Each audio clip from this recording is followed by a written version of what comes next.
First of all, I'd like to thank you for choosing a new Honda E as your next new vehicle.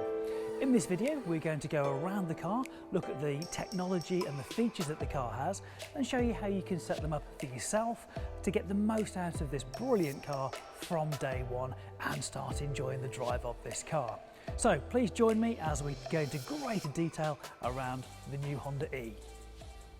When it comes to unlocking and locking your Honda E, there are a couple of ways we can do it.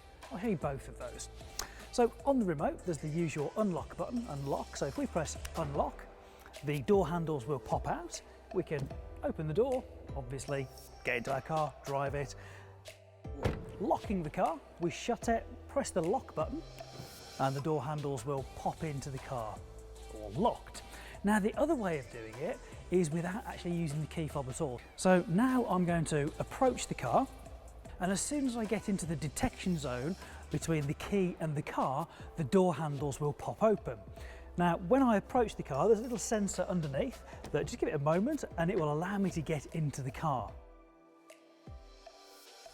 So when it comes to locking the door using the keyless system, there are three little ridges on top of the door handle. All I need to do is apply a little bit of pressure onto the top of those, and the car will recognise this and it will lock the door for me. Now, one other thing to note on your key is that it has a battery inside it for the remote. If that has failed, the battery's gone flat, you can still get into your car. So there's a little release catch on the back of the key fob, which shows you there's a little blade inside. What you would do is then go to the door handle, manually pull it open, and you can actually pop the key into the key barrel that's hidden discreetly behind the handle. Then when you get in, remember the battery in this is no longer any good, but you can still drive the car. So all you would do, hold the key fob over the power button. That power button will energise this key fob, so it recognises it's your key and will allow you, once you followed the instructions on the dashboard, will allow you to carry on driving to your Honda dealer to get a new battery fitted in that key fob. So to get going, it really is very, very simple. Put on the foot brake, press the power button, and you're ready to go once you've selected drive. So like an automatic transmission, we have a series of buttons down here. P is for park, R for reverse. You would pull this back so you can't catch it by mistake. Then you've got your neutral, and of course, we would want to select D for drive. Now what we would do is literally use our throttle to drive us forwards. It's an automatic style. However, we have paddles on the steering wheel here. This is not for gear changing because we don't do that on this car. This is about how much regenerative braking we want. So we can use the plus or minus paddles to actually give us more or less regenerative braking when we actually come off the throttle. Below the park, reverse, neutral and drive buttons, we also have our electronic parking brake. So because I've got my seatbelt on, as soon as I drive away, that will automatically release. And I have brake hold below there as well. Now, brake hold literally holds the brakes on for you. So if I've come to a complete stop by using my brakes and brake hold has been selected, it will literally hold me there until I choose to go backwards or forwards. So that means on any journey I don't need to be putting a parking brake on, traffic islands or things like that. The car will actually do it for me and hold that braking pressure on as though I was doing it with my foot brake. Really fantastic feature. You can select that or you don't need to select that. That is entirely your choice. Just below the D button for drive, we have our button for single pedal control.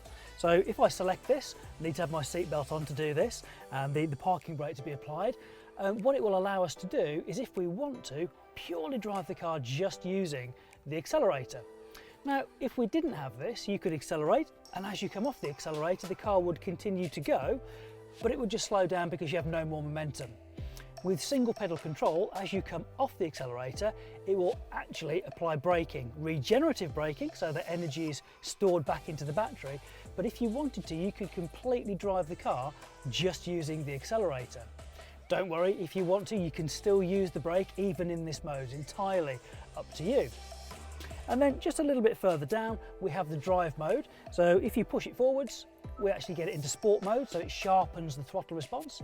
And if we pop it back, it'll go into standard mode. So again, you have the choice of how the throttle is going to respond and how it's going to speed you up.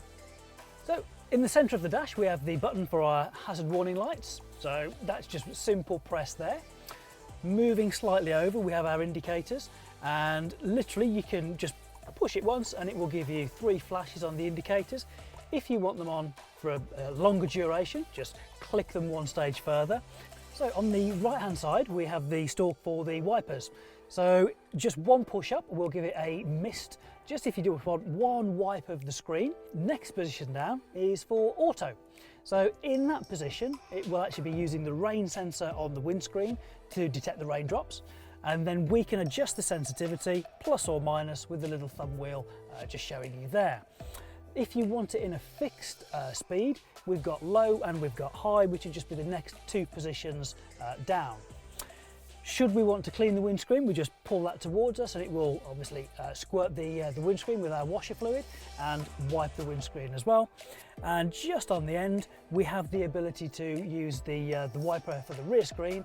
And again, we can do intermittent there or a fixed on position. And again, one more rotation would use the washer fluid to actually clean that rear screen for us as well. The stalk on the left-hand side is responsible for controlling our headlights. Now, the default position is auto, so it will use the light sensor on the front screen to determine whether they need to be on or not. Now, this is over and above the daytime running lights, which are standard on this car as well. But if you wanted to force them into dip beam, you'd literally go through side lights and onto dip beam. Also on this stalk, we have the ability to put our front and rear fog lights on at the simple twist of the dial there, and we can turn those both off as well. Should we need to flash somebody just to let them know our presence is about, we can give it a little flash there and that will let people know we're here. On the subject of headlights, we can actually choose how long, or if at all, we want the headlights to be on after we close the driver's door. So all we do, we go into all apps and we'll look for vehicle settings. So we scroll to the bottom of the menu there, tap on our vehicle settings, and one of the icons is lighting setup. So in there, it gives us the auto headlight off timer. So we tap on that and it looks like you have 3 choices, 60, 30 and 15 seconds. Actually, there is one more, so if you didn't want the headlights to remain on after you've closed the door, you could select 0, but I'm quite happy with 15. That's a nice amount of time. What I'm going to do here is just go back one stage and I'm going to integrate my headlights and wipers. So this is a really nice feature. So if your wipers are on, the car will actually put your headlights on. So if you've got reduced visibility because of the rain, it will actually put on your dipped beam for you. So that's on, I'm happy with that, and I can go back to the previous menus. On the right hand side, we've got operations for adjusting the view for the side camera mirror system and operation of the electric windows.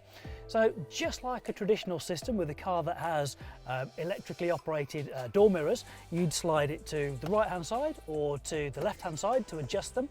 In this instance, with our side camera mirror system, you're not adjusting the angle of the camera, just the view that you get within it. So if you imagine your view is a sheet of A3 paper, what you're doing is moving a sheet of A4 paper within that to get the view that you actually want. And that's operated by the little joypad just below it, where we can go left, right, up or down to get the perfect view for you.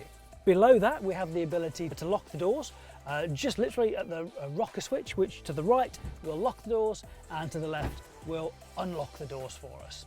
And then below that we have the safety button. So when we press this and we get an amber light inside it, it will actually indicate for us that only the driver can operate the electric windows. So this will eliminate if you've got passengers in the front seat or the rear seat operating those windows if you don't want them to. Of course, we can turn that off now, and all 4 of the windows are one touch. So literally we can push them all the way down and send those down, or of course all the way back up. If you only wanted it part the way, you'll feel a tiny little bit of resistance and you can stop at any point you wish. To keep you at exactly the right temperature, our buttons along here will pop your heated seats on for you. Gives you the nice indication on the screen. We can pop those down. We've got 3 stages there. And then moving across, we have the ability to turn the system on and off for the blower. That will show us up there as well. At the moment, the air conditioning is off. If we wanted to turn air conditioning on, it will give us that confirmation there as well. Should we want to recirculate the air, we just pop that little button on there and that will keep the air that's inside the cabin recirculating. Then we can change the different modes for where the air is going to flow from. And again, it gives us confirmation not only on the small display here, but the really large display up top as well, whether it's on our face and feet, or whether it's just on our feet, or wherever it may be. Then we have a couple of buttons for the front screen demister, and actually for the rear screen. And again, it gives us lovely icons on there, just to literally highlight what it's doing for us at any point in time. And of course, we have our temperature. If we want the car to just look after everything for us, and we say, right, I want 21 degrees, do it for me, that's the easiest thing. Just press it on auto and it will figure out what vents it needs to do for you and keep you at that ideal temperature. Now, not only have we got that, but we have a heated steering wheel on the advanced model, so you can just pop that on as well. Now, to take it one step further, I'm just going to turn that off for a moment. We can actually schedule the Honda E to get the car to the temperature you want even before you get into it. So on the screen, all we do, we pick our EV menu, and this will give us a few options. The ones we want to focus on here are the preconditioning climate schedule and also the climate operation. So if we go into the schedule, we have various settings here, and if we just pick one, so setting 1, what we put in here is our departure time. So let's say we want to set that for 5 o'clock of an evening. That's when we're leaving work. So we click OK there, and we're going to select Monday through Friday. Of course, we're going to select it to be on now, and we're going to save that. That saves it in, that's our new schedule. And you can see it on the calendar over there for us. Now, if we go back a stage, we can actually tell it in the operation what we actually want it to do. So our temperature adjustment, normal, that'll be in the sort of the low 20s for you. Depending on the climate, you might want it to be a little warmer than low 20s or a little cooler in the car than low 20s. I'm quite happy with low 20s, so normal's perfect. The operating time, how long do we want it to precondition for? Now remember, if your car is actually plugged in and charging at home, when you get to the car, it will still be at 100% charge because you're using electricity from home to actually precondition the temperature of your car. I'm going to set that for 10 minutes. I don't think it needs to be more than that. I'm going to save that. Now, what we have on the advanced model is the defroster synchronization. So this is based on the external temperature. If it's cool, what it will do, it will actually apply heat to the front windscreen. So when we get in, it's defrosted the ice or the snow off the windscreen. So not only is it warm and comfortable in the car, it's really nice and safe to drive off as well because we've got really good clear visibility. When we're done, we just click on there, that's all back, and we're saved.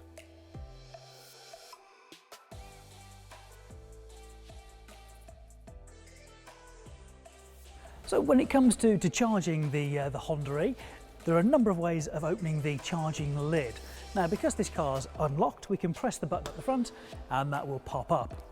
Now, with the car, you'll get 2 charging leads. One will have a 3-pin plug at the end that you plug in at home. That is your slow charger, and it will have an end like this that plugs very simply into the car.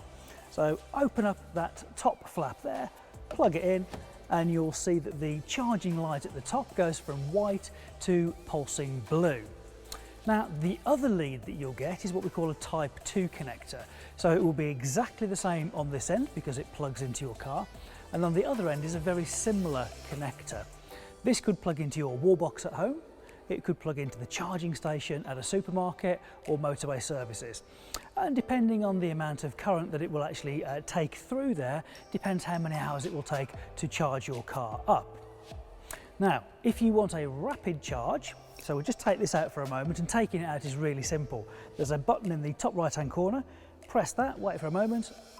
There we go, we get a little click, we can take that out. I'll just pop it down here for a moment.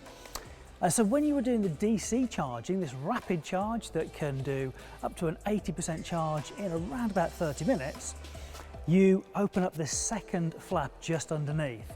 So the connector you're going to plug into your car looks very similar at the top, but it has like an oval connector underneath that as well. So you're now using the charger, probably a motorway service, somewhere where you're going to be getting that kind of charger, plug it in, and in about 30 minutes, providing the conditions are suitable, you'll be good to go again for 80% of that battery range.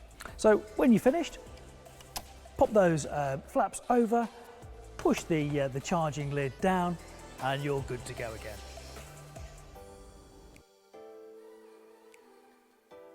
So for the items under the bonnet, we clearly need to open the bonnet. So first of all, get into the car,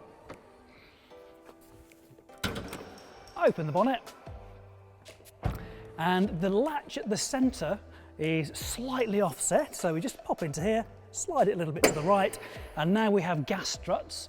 So that takes care of leaving the bonnet up for us. And the items that you need to take a look at: screen wash with the blue cap on there, so obviously we'll need to make sure that's topped up. Things that will need periodic checking as well, things like brake fluid and coolant. Now there are three little tanks here.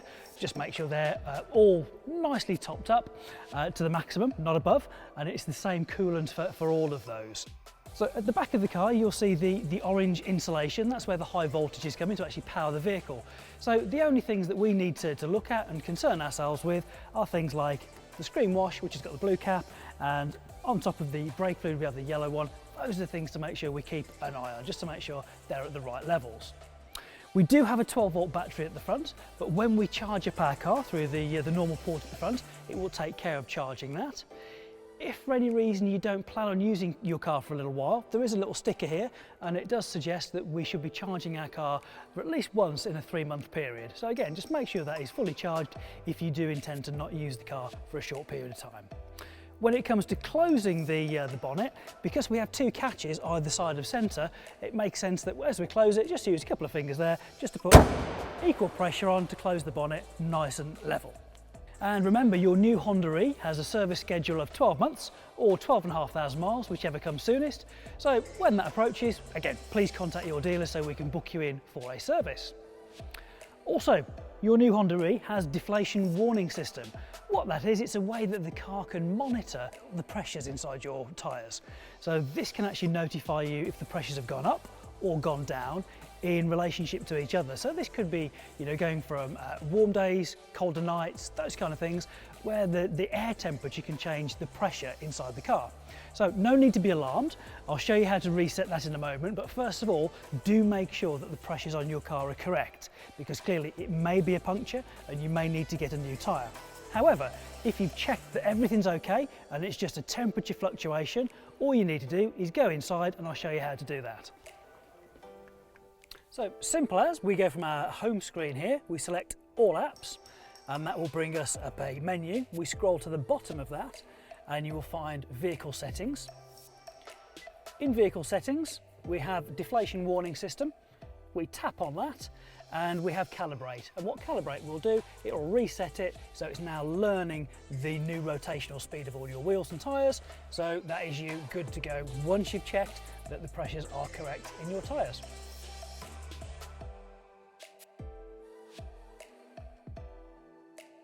So for adjusting the seat, we have a couple of controls down by my right hand side. So we can lower the seat just by pumping down, and we can pump up, obviously, to get exactly the right position. Then just behind that, we have another lever, so we can actually get the incline or the recline of the seat correct for us as well.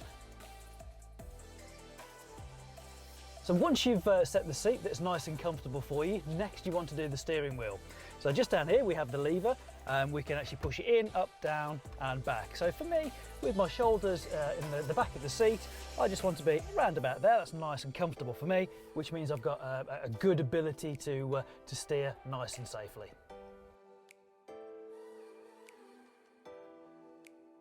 To adjust the head restraint for maximum safety, first of all, we've got our seating position correct. Now we just need to raise this or lower it whichever the case may be, because it needs to touch the sort of the bulbous part at the back of our head, but not constantly. So it's not interfering with me here, but I've got quite a gap. I can actually increase that by ratcheting, and I can drive along, but should there be any kind of impact, then the restraint is doing its job for me. Now, if I was getting in as a second driver and this was too far forwards, to release that back, there's a button on the side. We just press that, it will release it. And just at the bottom of the stalk there, we can lower it down and reset it for ourselves again. To adjust the height of the seatbelt, we have an adjuster on the B-pillar. So what you want is it to be not coming down over your shoulder, but not too high up. So a nice sort of sweep over there. So all I do, I will just get pull it out. We can adjust it, and for me it's just a couple of notches up, just so it's perfect on my shoulder, nice and comfortable, but more importantly, really safe. At a glance we can tell if our parking sensors are on or not. At the moment we have the little green P symbol there for parking sensors, and we can see they're on. If we want to turn them off, it's really simple. We go into safety configuration, and then that will bring us up various icons that we can tailor to your own liking. In this instance, we want to turn off parking sensor, so we tap the P sign there. That goes greyed out, and we'll notice that on our dash meter in front of us, that has now gone. So we know that the parking sensors are no longer on. If we want to turn them back on, it's simply the reverse. The car has loads of storage compartments, so we have a place for our mobile phone at the front, we have cup holders in the centre, and of course we have our glove box, just literally down there in front of the passenger's knees. And of course, as you'd expect, the horn is in the centre of the steering wheel. There are a couple of user selectable features on Honda Sensing. So we have intelligent adaptive cruise control.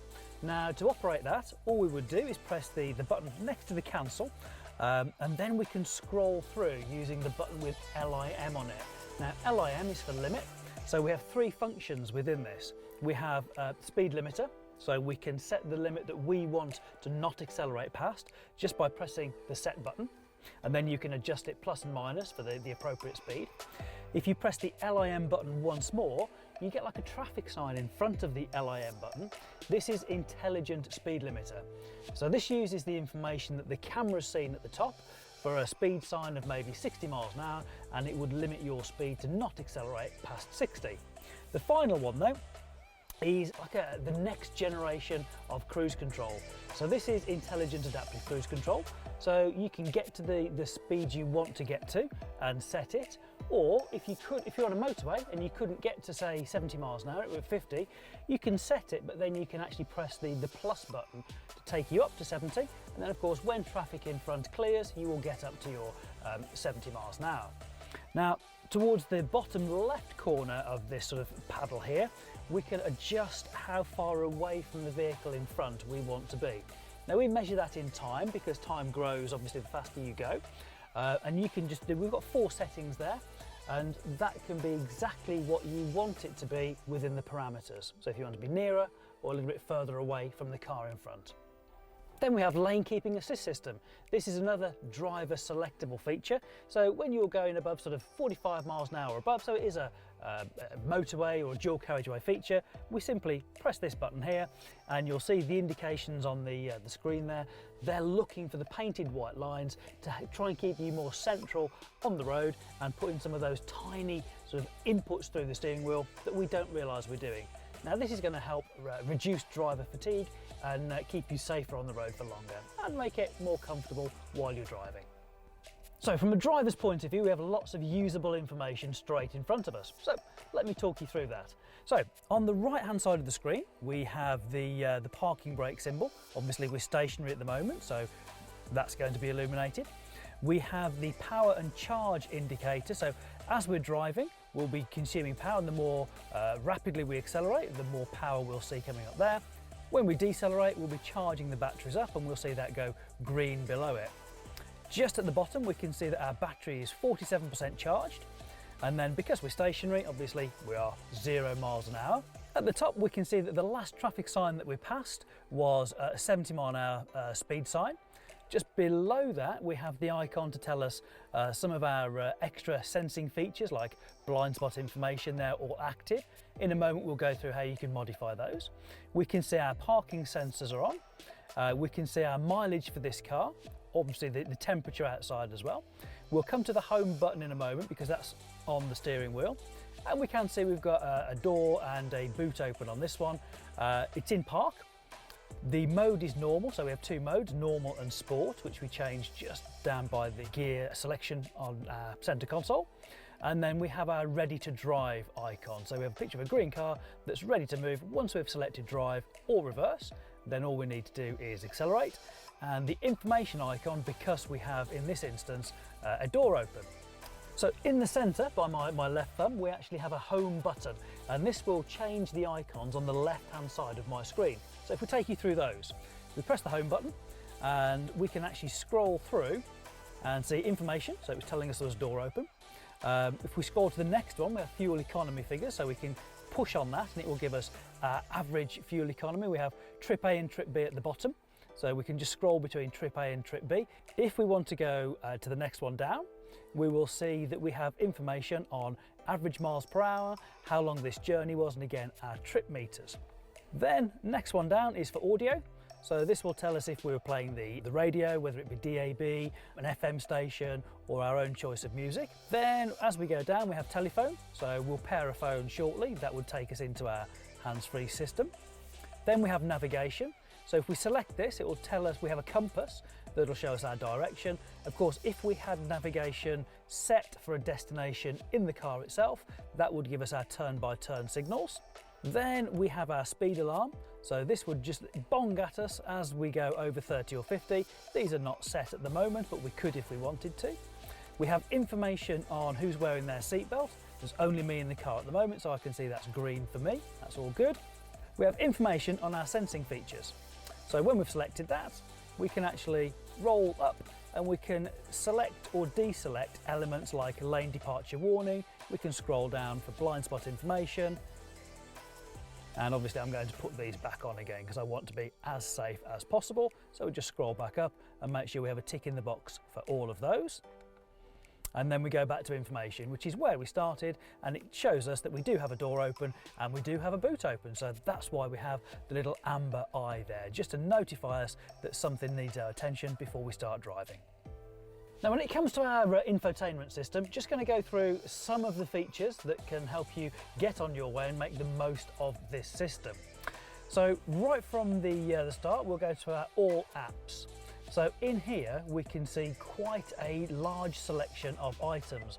If we start right at the top, we have things like AHA radio, which will allow us to listen to internet radio, providing we have a wireless connection, which of course we're going to through this system if we've opted for the Wi-Fi hotspot in the car. We've got our aquarium on here, Bluetooth audio, our clock, DAB menu, EV menu. There are many, many things on here.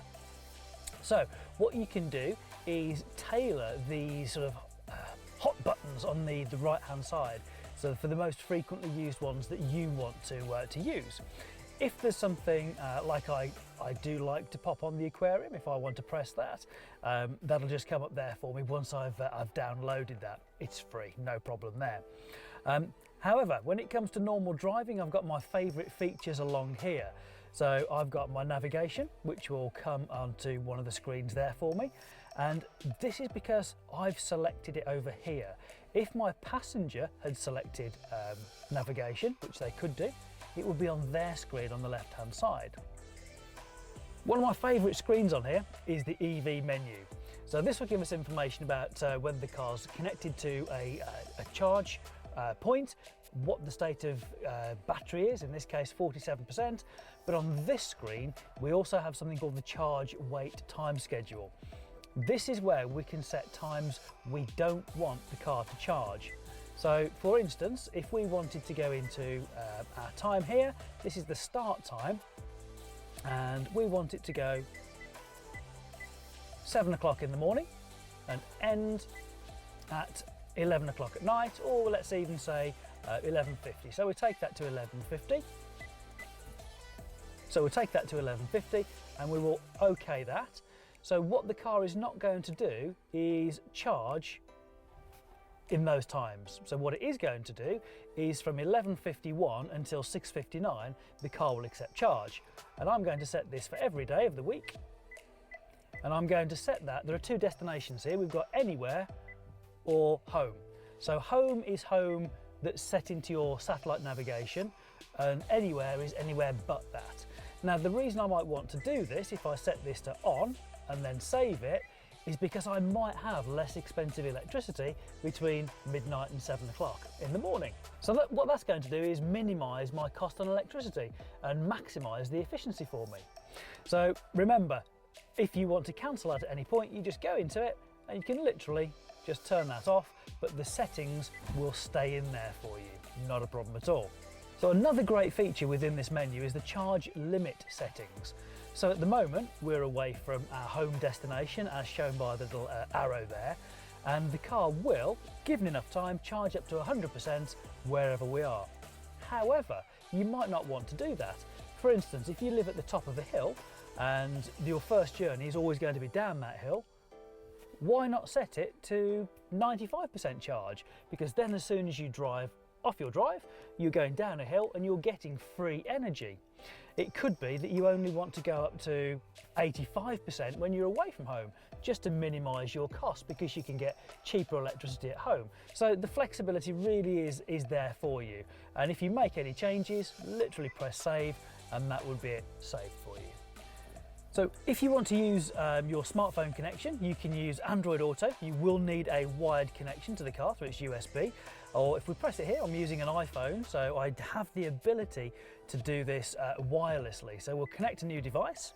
I go into my Bluetooth and they will try to find each other. I tap Honda HFT on my phone. I will be given a code, they match up. So I'll click pair on there. I will allow it to get the connections on there. And you see right at the top there, we actually have my information on there about the phone. Would I like to enable CarPlay? Yes, I would.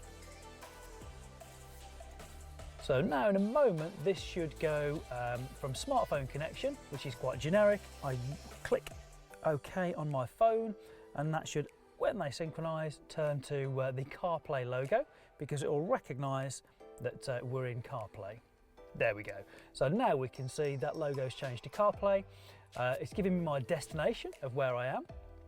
If I go to my sort of home button there, we can see the icons that I can use nice and easily, and I could go straight into my phone rather than having to do that extra connection. I can swipe across there and see the other icons that I can use, whether it be my Google Maps, my Waze Maps, whatever it might be. I can scroll across there or back to my own navigation. So really usable, and of course we don't have to have that wired connection between my phone and the car. Now on here, somebody set it up so that we have the TA button. Now TA is traffic announcement, so this is if we're listening to an FM station, something like that. I might want something slightly different on here, but to get audio playing, I can just literally press my audio button, and we've now got volume, which I can turn on here. I could equally do that off the steering wheel, or I could go into my music on here. So I could look at the music that I've got stored through my Amazon Music, or it could be using my phone as an iPod, and again control the music up and down using the steering wheel controls. Now if I go to all apps, what I might want to do is have my digital radio on there.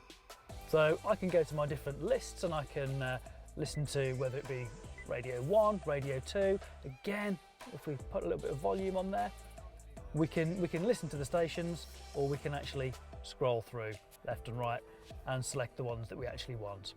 So superb little system. When it comes to tuning, the easiest thing to do will be just to scan through the different ones. And when it gets to the next station that it can pick up, it will actually come through. So we have something different here. We'll stop on this one and we can see that we're now listening to BBC Radio 4 Extra. If we wanted to store that as a preset, we just press and hold till we get the confirmation beep and it adds it up as a preset in there for us. If you want to listen to things other than BBC stations, if you get your ensemble list, you can have local stations, you can have national stations. Here we were just on the BBC station, so nice and easy to choose from. We go back to our all apps. In there we have general settings, and if we wanted to, we've got HDMI on there, so anything that we have connected into the HDMI would come up onto the screen. We have our owner's manual, digital owner's manual. It's quite a nice one to have the ability to pop into that and see if we want to, check up on any information. We have that there for us. No problems at all. We have our power flow chart. Very similar to our EV menu, but purely power flow on this one. System updates we can do, vehicle settings. If we've got the hotspot for our Wi-Fi setup, we can switch between those as well. So I'm just going to go to my CarPlay menu. Now I'm going to reach across and just pop the Bluetooth, the Honda App Center on for the passenger. So if we'd chosen on the driver's side to have navigation for me, and on the passenger side we had some information about the status of the car, I can actually swap those just by pressing that button at the top, and it'd swap them over. So now my passenger could actually set a new destination in for me, and then when they're done they could press their button and it would swap it over to the right hand side for me. So again, another really usable, easy, friendly system on there. If you wanted to see the previous pages that you've loaded up, you can actually scroll through those, pick the one. If I wanted my owner's manual again, it would bring it up in front of me. So there's nice information on there and really easy to access, and you can even personalize the icons on the right hand side as well.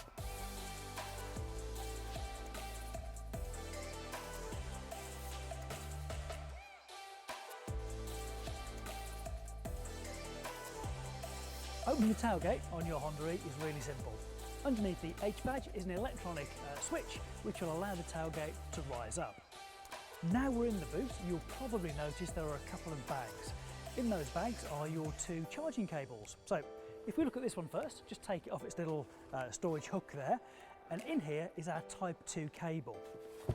So this is the one you're going to use most of the time, and it has on both ends similar kind of connectors. So one end would go into the car and the other would go into your charging wall box, maybe at home or at the supermarket, so that you can charge it while you're either asleep or doing your shopping. I'll just set this to one side for the moment. On the other side is our slow charger. So this can be used with a 3-pin plug, so a normal domestic socket. And again, of course, it will have the connector that will go into the car, but this time we have a standard 3-pin plug to go into the home socket. Again, I'll just set this to one side. Now we're here, I'm just going to remove the shelf here for a moment, just to make it easier for you to see inside. So take that off. And underneath the carpet, this is where we'll find our temporary repair kit. So this is the kit you would use if you find yourself at the side of the road with a puncture, but of course you do have roadside assistance as well, which would be my preference. Call them out, get them to help you on your way. But should you wish to, we have the solution and also an air compressor to get you moving again. We pop the carpet down. Before I fold the seats down, which is really easy, just literally this latch at the top, just like to point out these top tether points. So if you are going to carry child seats in the car, this is a really important part, because when we get round to the side of the car, we'll see where the seat locks in at the base, but these top tether points are where a strap would come over the top of the seat, through the legs of either of the head restraints, and lock onto one of these bars, improving safety and security of the child seat. But for the moment, we'll pop the head restraint down, and because of how compact the car is, what I can do is actually fold the seat down right from the back of the car. But what we'll do, let's go around the other side so we can show you the seats from a different angle. as we mentioned earlier, I was going to point out for you the locations where the Isofix child safety seat would fit to the car. So just underneath these plastic buttons, there's actually a structural part of the car that you would lock on the legs of the Isofix child safety seat to, in addition to the top tethers we saw on the back of the seat. And from a point of view of folding the seat down, dead simple to do from the side of the car as well. Just before we close the rear door, we can actually show you the child lock switch here. So to activate them, you just push that down, and of course you could have that on the passenger side rear door as well.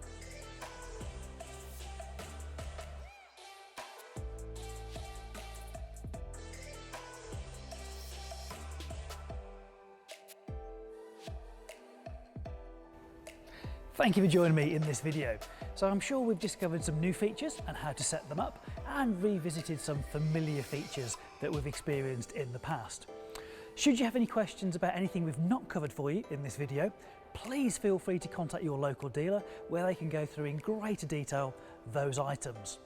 So congratulations on your new purchase, and thank you very much. We look forward to keeping in touch with you.